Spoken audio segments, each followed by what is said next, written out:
Well, welcome back once again to another episode of Talking with Tech. Today I'm joined by Rachel Madel, as usual. How are you, Rachel? I'm doing great. How are you? I'm good. I'm great. You probably have better weather than we do out here, as usual. But always. I'm getting over my jealousy.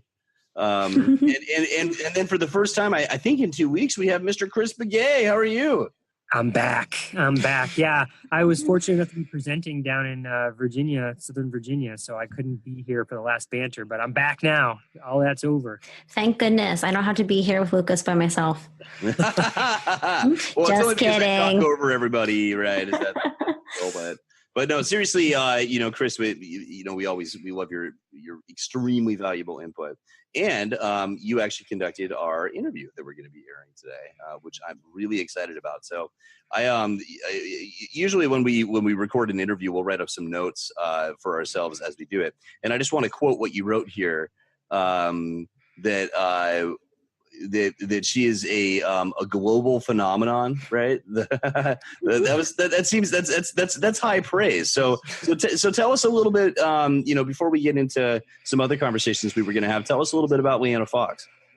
So I had the great fortune to meet Leanna a couple of years ago when I got to go to Australia to do some presentations on AAC, and she works something that I don't get to do in my current practice is, I work in the public schools and I'm mostly working with kids, and Leanna gets to work across the lifespan. So she gets to work with kids and adults and she gets to see the whole gamut. And so just spending some time with her was really like eye-opening because it was one of my first indicators that, oh my gosh, I really need to spend time with people who are not in the school system, to start getting out of my little bubble, And you'll see during the conversation, you find that, the issues we have here in the United States are the exact same issues they have over there in Australia. We get into it a little bit in the interview.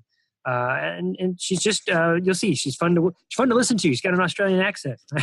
Yeah, that's always fun. And I feel the same way, Chris. I actually just got a referral for a 25-year-old the other day, and I work so almost exclusively with children. So I was really excited to work with an adult. And I was like, wow, I really need to branch out. Just because, it's kind of a different thought process that you go through when you're working with adult clients, because you have to just make it functional for adult life, which is very different than kid life. So it was really interesting, and I definitely want more adults because I think that it's a challenge for me in a lot of ways, and a good challenge. Yeah. And, in the school system, Rachel, what happens is we get into this pattern of thinking of, because IEPs are usually written for a year, right? So you get thinking into this box of what can a student do in a year, which is a good thing. And so often it's not looking through the entire life of where are we headed, And so spending time with Leanna and spending time with actual end users, people who have come out the back end of school districts, it just helps you frame your perspective of, okay, this is where we're going. Yeah, I know. It's really a good thing to be able to have the foresight to kind of step back from the IEP year-long picture and see where are we really going and make sure we're supporting every step of the way with that IEP.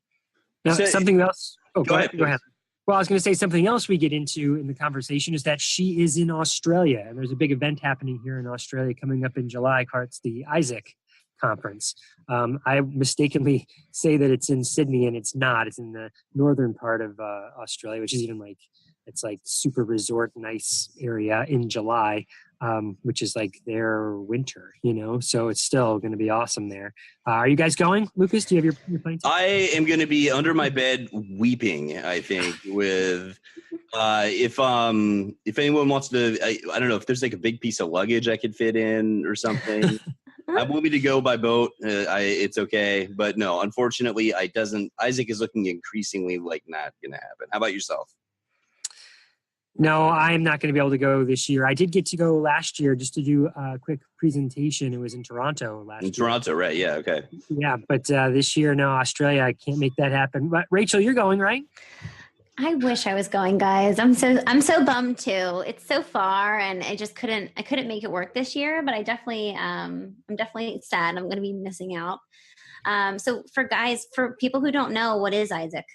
It's this big international conference. and I guess it's an organization as well, but it's like the premier place to go to learn about augmentative communication. Yeah. International Society of Augmentative and Alternative Communication, I think, right? Somebody will email and correct me. tech@speechscience.org. I can take it. So I'm guessing there's going to be a lot of people listening to this that are also in the same boat, meaning they're not climbing in a boat and going to Australia. They're also not going to be at the AAC conference. So what are some alternatives for them? What can we offer people besides just listening to our podcast to get PD? Yeah, well, it's actually a really great question. One that I get asked a lot by, teachers who are really interested in AAC and behavior therapists who are really interested in AAC. And there are a lot of resources out there. Since we're speaking about conferences, we can talk about some of the other conferences that are out there for AAC. Closing the Gap is one that comes to mind that happens every year. And where is that based? That's up in Minnesota. Yeah, somewhere in the Midwest. Minneapolis or Twin Cities sort of area, sure, yeah. But one thing I want to say about AAC is they do, and I wish I could go, but they do the best job of picking spots. Because so many, I'm sure SLPs can relate that, often it seems like I'm either in Minneapolis or Orlando.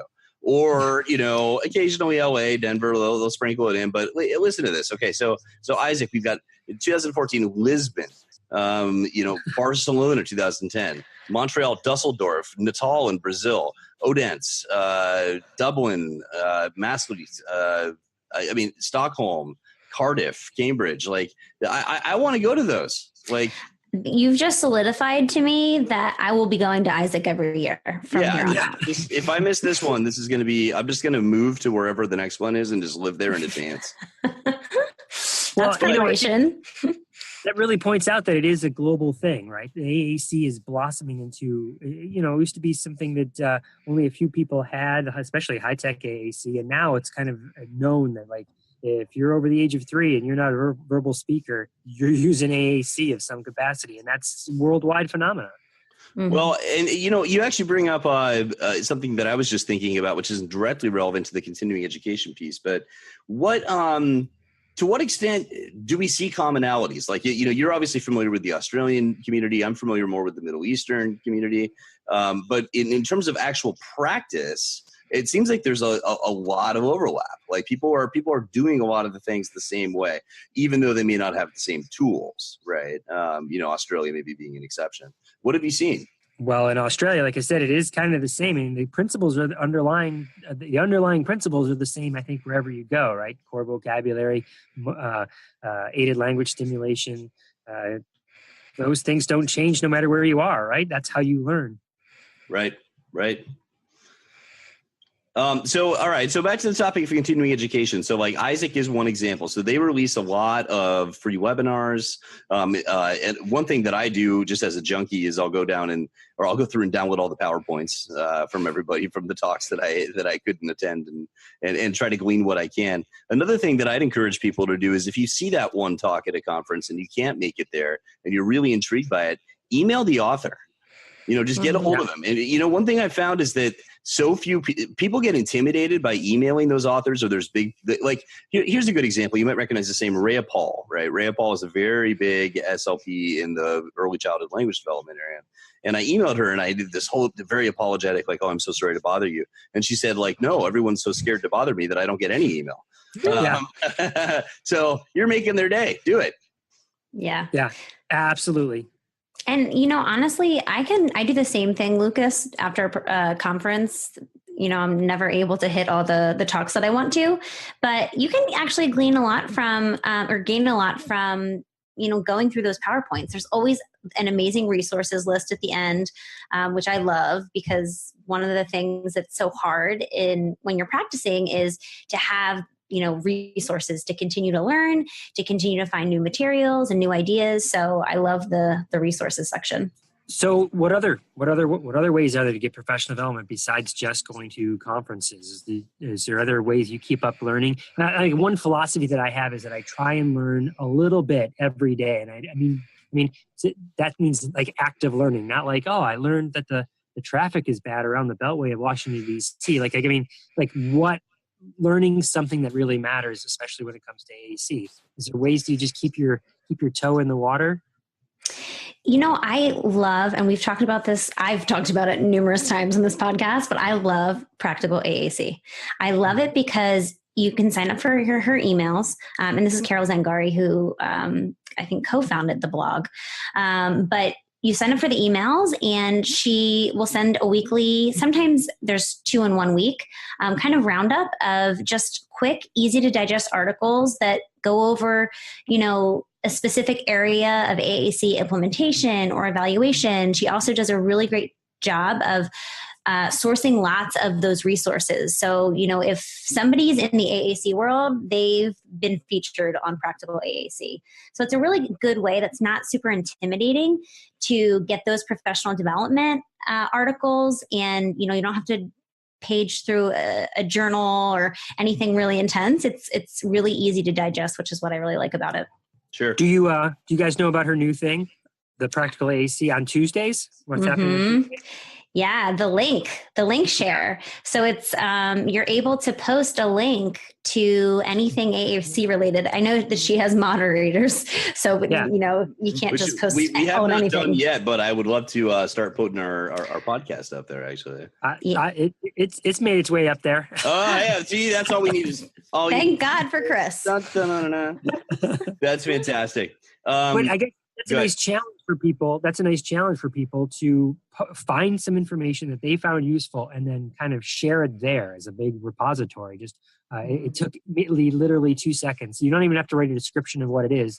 And every Tuesday is just a list of links that people have submitted. And everything is useful. I mean, everything that I've seen there so far has been good stuff because, like you said, it's moderated, so it's not junk. Yeah.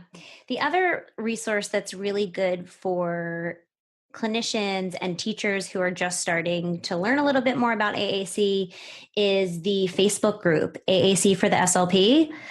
I think it has like 16,000 members now. It's a huge, huge Facebook group.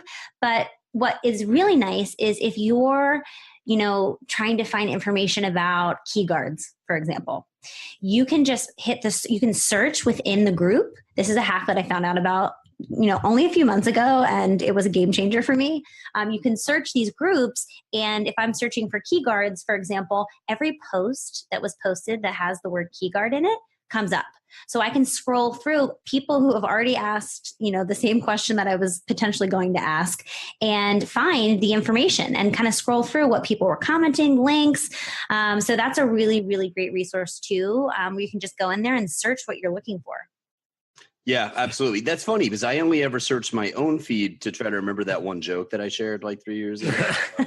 I've definitely searched myself in that group because I'm like, I know I said something one time and somebody responded one time. And 7 years ago when you're like, oh, I had no idea what I was doing.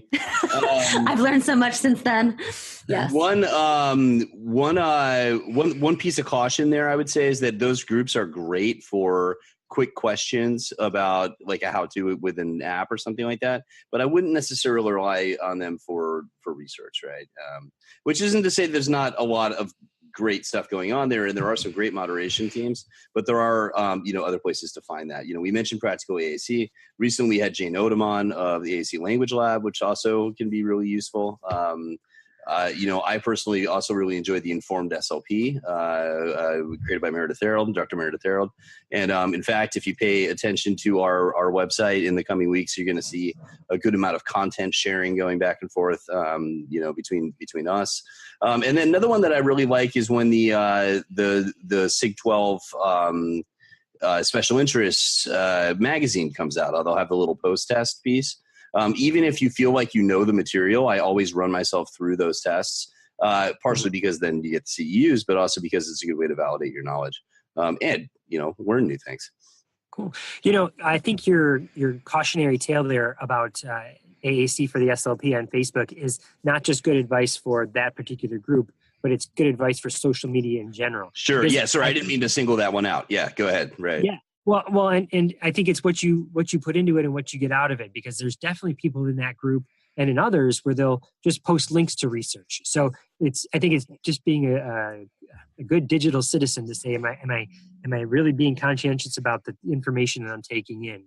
Am I being critical thinking? Am I just blindly believing everything I'm reading here, or am I actually questioning what I'm reading, and am I coming to it with an open mind, or am I just trying to dig my heels in with my point? Yeah, and I think something, in addition to that is it's really nice to hear other perspectives.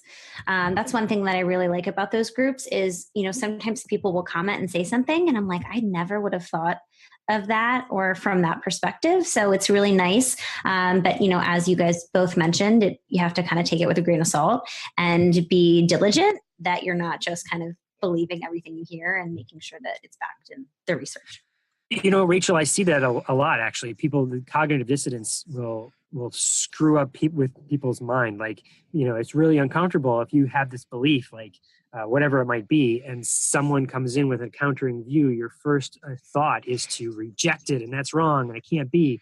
So you have to fight against cognitive dissonance and say, no, maybe they do have a point. Let me see it from their other side. Maybe, I don't want to get in a soapbox here, but maybe we need a lot more of that just in the world in general. Right? I could not agree more. We could be good models as SLPs. Yeah, exactly. This is how you do communication, right? You listen to other people. Yeah, exactly. So let's circle back to some more resources for people who are looking for AAC professional development. There's one through Patan. It's called The Power of AAC, and it's fantastic. It's all free. It's through Pennsylvania, which is where I'm from. And we definitely will link to that in the show notes because it has a lot of really useful webinars that you can access. Yep. Well, and there's a lot of smaller conferences often that are even free. So, this one isn't free, but AAC in the Desert, put on by Carolyn Musselwhite, is great. And for those of us on the West Coast, is a real cheap flight. Sorry, Chris. So that's a great one. Coming up here, we have AAC in the Cloud, sponsored by Cough Drop, which last year I think they had something like 35 speakers. Just don't watch mine. Don't watch mine. Or mine. Some of them are really good. And then, of course, just this past week, we did a webinar with Exceptional Ed, which is a real up-and-comer.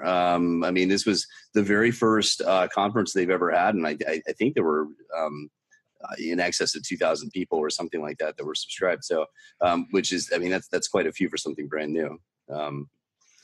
You know what, Lucas, Rachel, I bet you we missed a bunch. And I know that because summer's coming up, there's a bunch of AAC camps coming out there. So why don't we ask everybody, go over to the Facebook group and post your summer camp that you know about, or post some other conference, some other great place that you're learning information. We'd love to hear about it. But can you imagine a whole list of AAC summer camps that just on our Facebook page so people can see it? That would be awesome. That would be so wonderful. And then what we can do is we can make a resource for people and we can put it in our files in the group. I love that idea. Yep. See, now I'm already thinking about more. So I got to say, Talking AAC, put on by Rachel Langley in Michigan, is fantastic. I have one more resource that I think would be beneficial to put in here, and that is YouTube channels. I think there's no better way to learn AAC than to watch AAC. And We Speak Pod, we had Karen Owens on. She has a fantastic YouTube channel where she does, it's basically all aided language stimulation, showing how she communicates with her. I think she has 4 children who use the pod system. And then we also interviewed Erin Compton. Her handle is Lots of Comptons because she has, I think, 13 kids. I'm not exactly sure. I can't remember, but she does an amazing job. I just posted on my Facebook page a video of her son, who I think is 4 with CP. He's using, I forget what system he's using, but they're doing dishes, and his sibling, who's probably a few years older, is modeling on the device, and they're talking about dry and wet. And it was just so amazing to see that sibling modeling. I was just like, as soon as I saw it, I was like, have to share, love this. Some of the parents and sibling videos are just the best, because that's what I want so badly to give people good examples of what to do at home. I'd rather share those than clinical videos most of the time. That said, as I've said before, we do have a YouTube channel ourselves, of course, Talking with Tech. We have a Roku app and an Amazon Fire TV app that are both called Speech Science. But there's hundreds and hundreds and hundreds of hours of conference videos and modeling and demos and those things. So if you have any of those things, check it out. There's so much. And it's funny because people talk about how there's so little for AAC, but now that we make the list, you just got to go out and find it. It's And I'm true. sure we're just scratching the surface. You know, one of the YouTube videos that I love or YouTube channels is called Wings Works. If you haven't seen that one, check it out. It's a bunch of teachers that say, we're going to use our students. We're going to invite them to make videos about core vocabulary. And so it's teaching, like, this is what in means. This is what out means. And the videos are specific to those core vocabulary words. They're awesome. They're fun. They're hilarious. It's out of Indiana. Actual teachers doing it. I show them off all the time because it's inspiring. They're like, well, geez, I can't do this. These teachers are doing it. If these teachers can do it, you can do it too, you know? Yeah, no, that's awesome. I love that. I can't wait for these show notes, man. They're going to be chock full of links. I know, seriously. Well, I think we've covered quite a bit here. Chris, did you have another point there? Nope. I was just saying I'm not it. Not it. Yeah. Well, that was a lot of information. So if you have more to add, please, as always, contact us, tech@speechscience.org. Find us on Facebook. We have a page and a group, both called Talking with Tech, or at Talking with Tech on Twitter or Instagram. We love hearing from people. We love hearing your questions and your comments. So we'd love that. And then, of course, if you have time, hop onto iTunes, give us a review, subscribe, and maybe even suggest this to a friend, because that's how people learn about us, get to know about this information. But without further ado, let's get started talking to Leanna Fox from Sydney, Australia.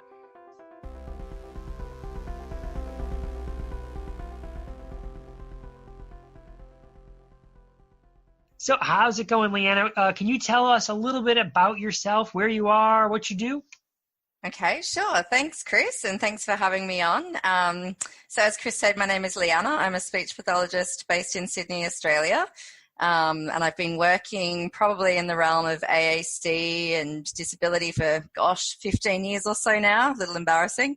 And I guess I've spent a bit of time working in the south of Ireland, and then some time in rural New South Wales. And I've been in Sydney probably for about 10 years or so now, working in government, non-government, and also now within the Australian branch of PRC company called Liberator.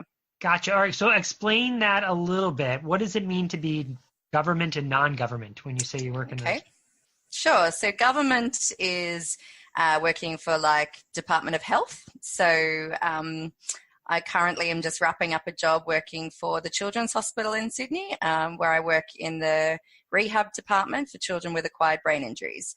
So that's a government job because, your wage is paid for by the state government. And non-government means that you work for a charitable organisation.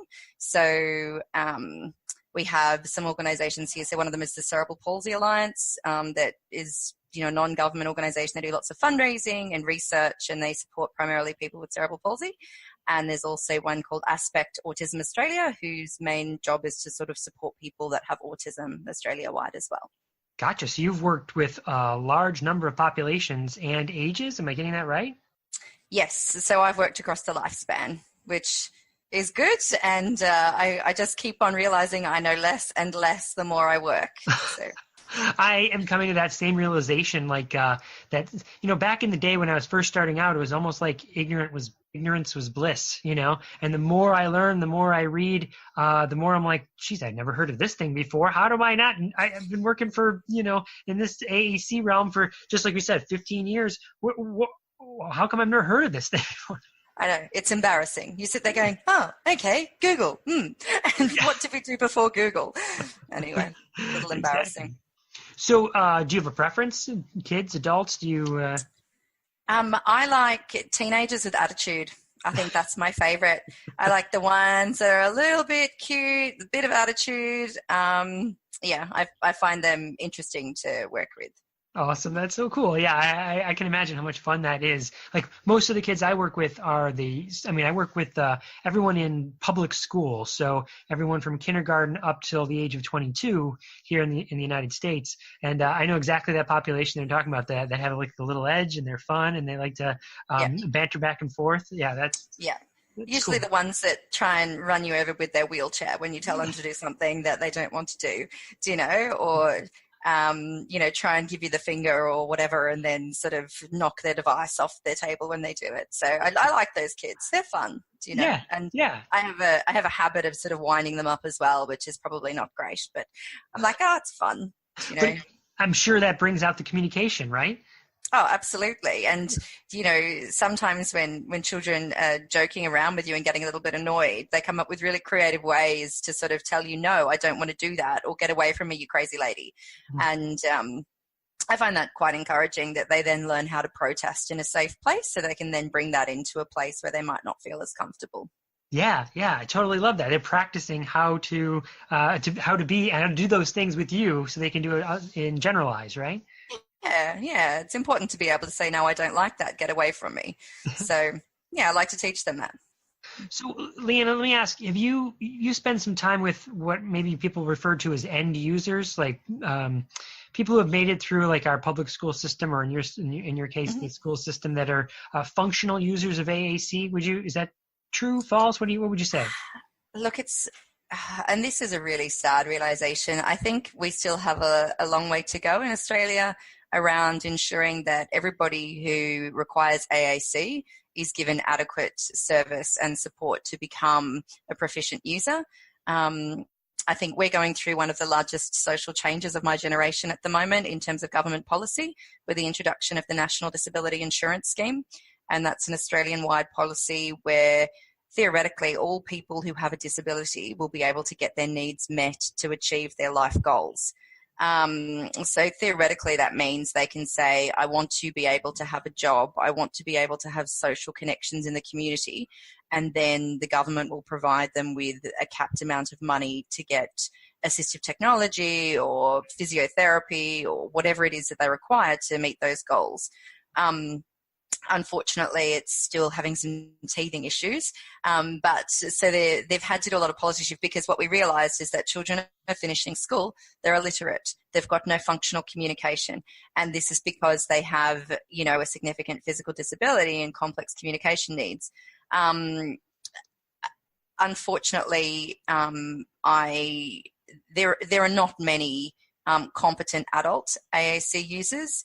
I guess really the first generation of adults that can use assistive technology as functional AAC users are sort of really in their, there's a couple of older folk, but a lot of them are really in their 30s now, and there's not that many of them. I mean, I have the privilege of knowing some of them, and in Sydney there's a group called AAC Voice that's run by Fiona Given, who's been a keynote speaker at an Isaac conference, and AAC Voice so she's the president, and the vice president is a gentleman called Greg, who's in his 60s, who is also an AAC user, and they're probably the two best users in all of Sydney, and it's been hard, their stories. And Fiona had to fly to America to learn MinSpeak because there was no one in Australia who could teach her.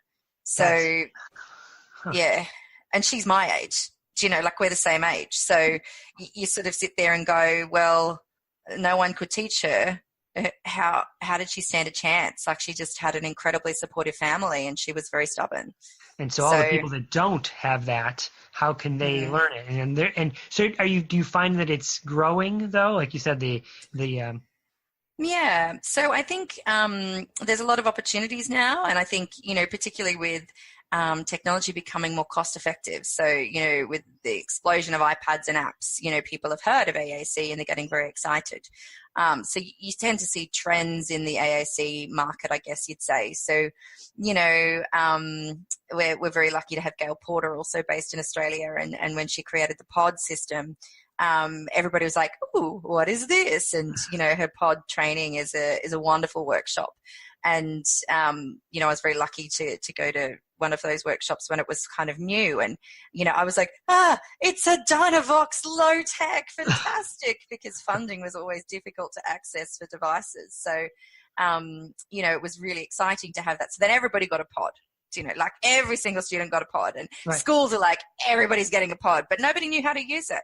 There was no one to show them how to use it. So you have these big bulky things being used inappropriately, and people, saying, oh, we need to simplify it. It's too complex. But then, of course, simplifying it to the point where it's no longer a pragmatically organized dynamic display. And you're like, this is just topic boards glued together. This is not an AAC system anymore, And then Proloquo to Go came out. So everybody was Proloquo to Go, and every school had Proloquo to Go. And, and people are starting to see now, hang on a minute, this may not be working for all children. So people are starting to get a bit more savvy now around, we can't just do what the latest trend is. We can't just go with this because we've heard of it or it's the most popular. But we do have a deficit in terms of competent AAC clinicians. So there are not, and I put myself in the same category, there are not a lot of really skilled AAC clinicians in Sydney. I could probably count on my fingers how many, AAC clinicians are in Sydney that I would happily pick up the phone and say, hey, can you help guide me around AAC problem solving? There haven't been the jobs necessarily. There hasn't been the supervision. There hasn't been the education, or the funding for therapists to do that.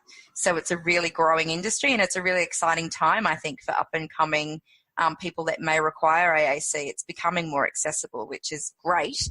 And speech therapists are getting a lot more excited about learning about AAC and being more discerning around using it and doing thorough assessments, which is really exciting to see. But we always have a long way to go, I think.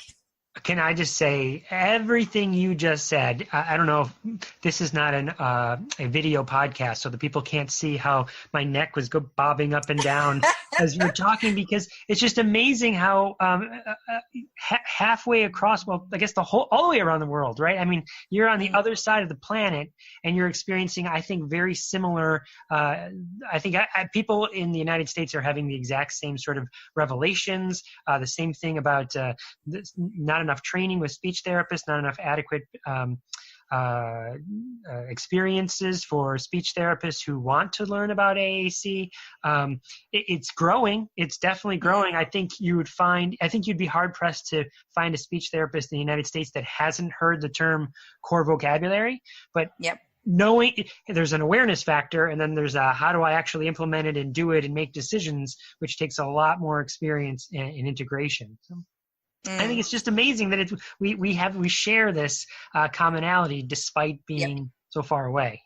It's the same. I think it's the same in every country. I'm privileged to have a lot of friends that are therapists in a number of countries around the world, and it's the same everywhere.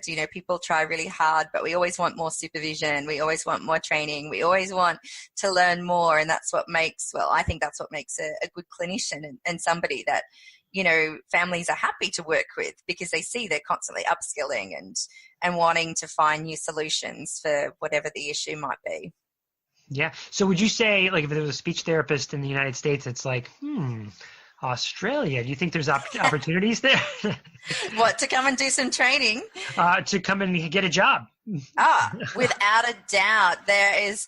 So at the moment, with the shake-up of, as I said, the National Disability Insurance Scheme, different states have done different things with their government services. So in New South Wales, for example, the government got rid of the entire government department that used to provide services for people with disabilities or with intellectual disabilities. And all that funding rolled into, people basically to choose your own therapy adventure, as I like to call it. And I used to work for that government department. So we were like, what do you mean we don't have a job anymore? And anyway, so there's lots of different organizations going, if we have disability support services, we can charge $175 per hour to this government scheme. We want competent people that know disabilities. So they're trying to recruit, senior grade therapists basically. Mm-hmm. But there aren't that many senior grade therapists that have a lot of expertise in AAC. So it's difficult. And I think, it's not just AAC. I think pediatric feeding, complex ped feeding is also an area of, expertise that mm-hmm. people are wanting to know more about. So there's definitely opportunities there if American therapists want to take them up. I mean, there's that little secret handshake between our professional bodies So I'm sure there are many places that would be delighted to have American trained therapists. So let me ask you, going back to the users that you've spent some time with, are there any sort of like, I don't know, aha moments, any surprising takeaways, some experiences that, you know, if you were a fledgling speech therapist, that they should know from spending time with people who are functional users? So actually, this is really interesting. About 2 weeks ago, we had the first inaugural AAC voice seminar. And so that was run by, organized by 2 AAC users that are adults. And they named it the art and science of AAC because they say there's a science behind it, but it is a lot of art as well. Mm-hmm. And they had a panel with several AAC users in the afternoon who were taking questions from people. And, you know, we sort of asked them, what made you become a proficient AAC user? What helped you the most to learn what you needed to do to become a competent communicator? And one of the ladies, and I hope they don't mind me saying this, but one of the ladies said that her speech therapist recorded her voice because she kept on trying to speak and she's quite dysarthric. So her speech therapist recorded her voice and played it back to her. And she was shattered because she had no idea she was so incomprehensible, because to herself, her own speech sounded perfectly clear. Uh-huh. And then when she heard it back to her, she was like, nobody can understand that. That's totally unintelligible. And that was the moment she started to learn how to use her device. So I think actually helping the AAC user to understand why they have to use it, because I think sometimes we just plonk it down and they're kind of like, why am I using this? I don't want to use this. You can understand me. You know I want that toy. Why do I have to request it? Do you know? So totally. I think getting the buy-in of the child or the end user is really important. But then also one of the other things that's kind of horrified me as well, particularly looking at older children and, I guess more recently I've been called in to consult with some adults who are nonverbal communicators. And what's really horrified me is that these children, and they're adults now, but they've gone through a lot of therapists, they've had a lot of therapy, they've had a lot of programs, and the end of their therapy program that they've completed means that they're very competent at requesting and very competent at very strictly scaffolded interactions, but they don't know how to do anything else. Mm-hmm. And they're desperate to communicate a range of things, but they've only got 2 pragmatic functions. And to me, that's a massive failure of us as a profession, knowing how to actually teach a range of pragmatic functions. So I guess my big bandwagon at the moment is what else are you teaching them? Where are the pragmatic functions? Where's more than just requesting? Because communication is so much more than that. And I missed that as well when I started. Sure. Do you know that? Yeah. You start with requesting, but how fast can you move to teaching something else? It's so funny that you bring that up, because I was just this week working with a team of paraprofessionals or teaching assistants, and we were going through a language development scheme for a student, just saying, well, can they do this and can they do that? Where are they on this language staircase, if you will? And over and over again, he can't ask a question. He can't ask a question. They kept saying that for every student we would go through. I said, how often do we teach them how to ask a question? And they're like, I don't think we ever do that, right? And it never even occurred to them that they should be doing that, And I think that's sort of a common theme. I bet you there's a lot of people sitting in their cars or listening to this right now going, yeah, exactly. We're not, they know to protest and they know to request. But we're not teaching them, we're teaching them to request the chocolate milk or request the goldfish cracker. Yep. What do you call it there? Mm-hmm. Tiny teddies. Tiny teddies. That's it. Yep. Or shapes. But not to say, I like it. I like the tiny teddies, Yep. Exactly. And, this was my experience last week in a classroom for children with autism, and they'd been doing LAMP with this child, and I was sitting there going, you necessarily haven't been doing LAMP. What I'm seeing here is a child that can do a 3-word utterance of I want chocolate milk, can't actually use any other words at a single level that functionally. Yeah. You've got the word respect on there, but he can't tell me to make the toy go. So I was kind of seeing a little bit of rote learning here, which it's still fantastic. There was still some great things there, but I think, we need to expand the language functions, as you say, in that staircase of what do you want to say? So, Totally. And give them the opportunities to experience how to say those and teach it. Yeah. Yeah. So when you go as a consultant like that, do you tell me a little bit about that? Because I do a lot of consulting as well, and I just want to compare notes a little bit. Do you lately? I've been starting to realize that, and I think some of the research kind of supports this, that I need to do a better job of producing like a systematic consulting role. Like I'm going to come every Thursday. We're going to do training together. And this Thursday, I'm going to, you're going to watch me. And then next Thursday, I'm going to watch you. And then the following Thursday, we're going to reflect with each other, something, but systematically doing it as opposed to, here's your device. Let me show you. What's your take on it? So, Chris, what you're describing there to me sounds like a very structured mentoring and supervision program for a therapist to develop their AAC skills in a systematic way. And I guess when I do consulting stuff through my job at Liberator, it's, usually a family or a teacher or a speech therapist has contacted me and said, we've got a device, child's been using it, we've been supporting them, we're stuck. Can you come out and show us something else to do? Or it's a new therapist to AAC who's saying, I've got to do something, help me, please.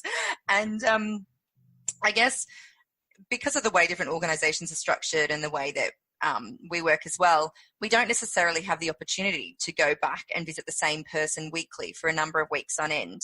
It's just not something we have the time to do. So my job as a Liberator consultant has been 2 days a week for all of New South Wales for the last 4 years, and I'm the first consultant in Sydney. So you can imagine it's taken a little, it's taken off now, but you can imagine, like, I don't have the time to drive out to places for that long. What I have been noticing as well, though, that there is a huge need for therapists that know what they're doing. And then also I found if I'm not supporting children along their AAC journey in a systematic way, and I'm one of those people that I'm good at creating resources and activities when I have a child in mind. So if I'm working with a child, I can create fun stuff. But if you just say to me, can you create something around this resource? If I don't have a child in mind, I can't create it. So I'm actually changing my role next year to start to provide therapy to children. So then I can have some more systematic programs, I guess, to give to therapists that I then would need to support. But also a part of that is I'm going to be doing paid supervision and mentoring to therapists that want to take up that opportunity. So if they actually want to become a better assistive technology clinician, it's going to be a structured supervision arrangement, because also there's an ethical consideration within that. Like if somebody I don't think needs to learn more about AAC, their organisation has to be aware that they're going to be taking 8 hours of their time, over a couple of months to spend with me. Totally. That may be a biased input from me because I do work for an equipment company. I mean, I try not to be, but there is that bias there. Right. And then also, if I'm coming in and recommending something and they're not doing it, and I don't think it's the best interest of that child, where's my ethical responsibility to actually say to that organisation, this therapist, or if I see a therapist, being just slammed with a case so that's unmanageable, where's my reporting channels back to that organisation to say this is inappropriate?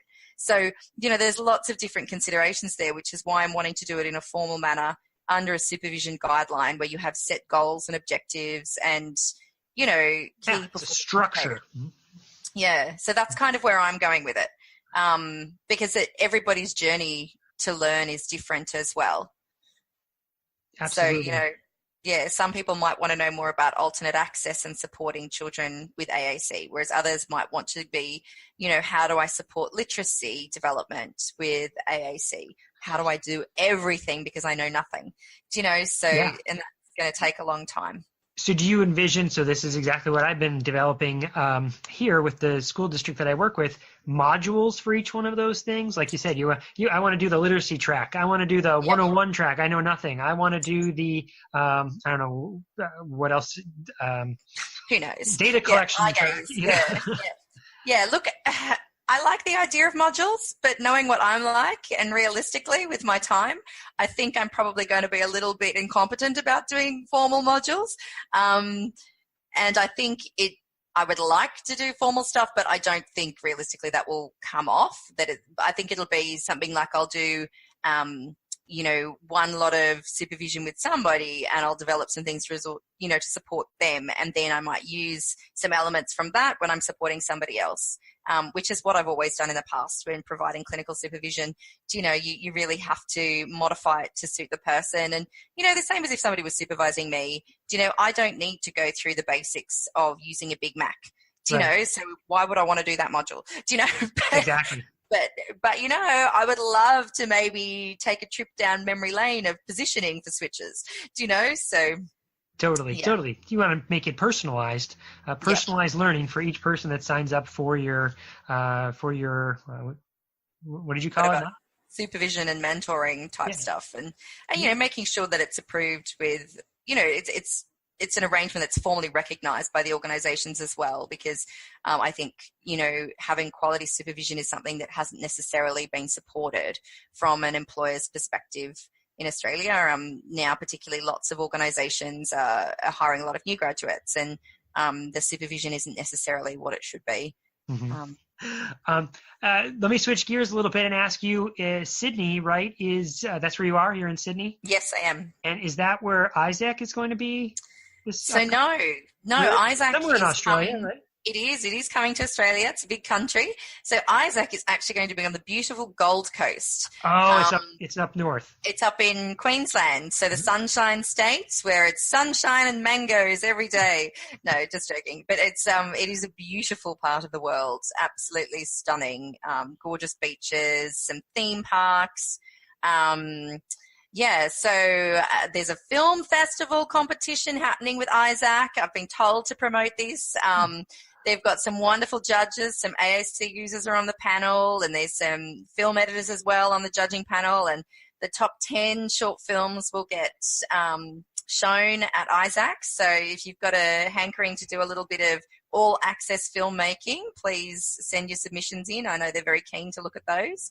Isaac is very exciting. I know there's a camp that's happening beforehand for people that use AAC in their families to learn more about AAC. And there's lots of exhibitors coming to show off their stuff. And I haven't been to Isaac for years, so I'm really excited that it's going to be in my home country and not going to cost me a fortune and 30 hours on a plane. So, yeah, it's pretty good. Yeah, I got to go to last year. No, well, I guess it was the last one. It was in Toronto. And it was awesome. It was so awesome. So I highly recommend people going and checking it out. I mean, it's the premier place to learn about AAC. Wouldn't you agree? Oh, it's the best professional development, I've had. I think it was the first big conference I went to was Dusseldorf, and I had a poster presentation. I was like, I felt very proud. It was my first poster at a conference. And I had so much fun. I learned so much. I stalked clever people, followed them around like a little puppy dog. And then I went to Montreal as well, and again, stalked clever people, followed them around, basically was like anything with Galvan Tatenhope, I'm going there. Anything with, certain names, you seem like just that name, John Costello, I'm going to go to that one. I will stalk these people. I don't care what they're talking on. I just know it's going to be brilliant. So, Tracy Kerback, yep, I'm going to hers. So, I'm looking forward to doing a bit of hardcore stalking again this year. Apologies in advance if I fan stalk anybody, but pretty excited. Awesome. Well, I wish I could see you there. I'll be trying to follow along using my social media feeds to see what people are posting about. Oh. Yeah. We should do a chat while we're there in the downtime. That would be awesome. Like a man on the street sort of thing. You could take the videos and like, I say hi to Chris, See if I can rope in one of the teenage device users to do it. I love it. Oh my gosh, that would be awesome. That would be awesome. Yeah. There's a couple of sassy little ones coming up that, they'd be into that. They're happy to go up and harass people with cameras. Yeah. I know I'm friends with some of them on Facebook from my travels back then, and it's just so fun to keep up with them and see what they're doing, All right. So last question, and then I'll let you go. Okay. That is, what's been on your mind lately? What's been, what's the best way to put it? What's the best question to ask? What has been floating your boat? What has got you curious? What are you really working on? What do you want to learn more about? What are some final thoughts you have for people? Anything kind of. So the big challenge with AAC at the moment that I'm tossing up in my head a little bit is we've had a lot of people jumping on, so I guess around access to AAC, so an individual AAC end user, how do they access their device? So we've had, how I said there's lots of trends that people go through and get really popular. So eye gaze has become a very trendy thing to prescribe. So lots of children are getting an eye gaze access device prescribed. However, they haven't necessarily tried switching or head pointing. And so I'm getting a lot of children that are getting, that are unable to use their eye gaze system properly, or they hate it, like we're talking behaviors like you wouldn't believe when you put the eye gaze on. Okay.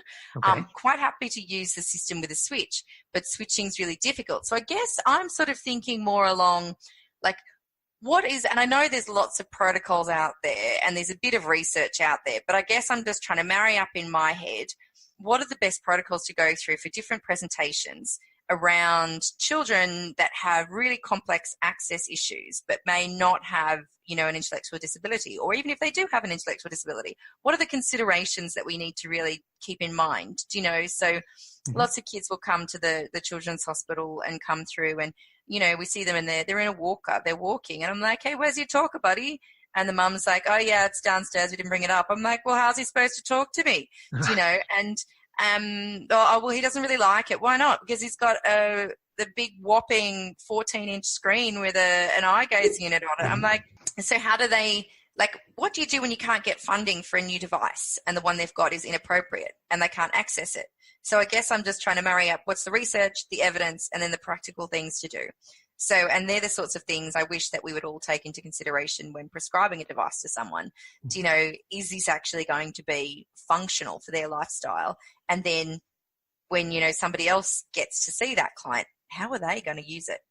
So I guess you see how I'm very confused about this whole thing at this point. Because it's multifaceted. It's access, it's functionality, and it's also user preference. Right. So, and it's assessment, all of that. How do you it comes back to that? Yeah. And what do you do when there isn't the funding to get a new tool? Yeah, we've already spent our funding to get this tool, and the student doesn't like it. Right? What do you do? Yeah, what do you do? Yeah. Interesting. I don't know.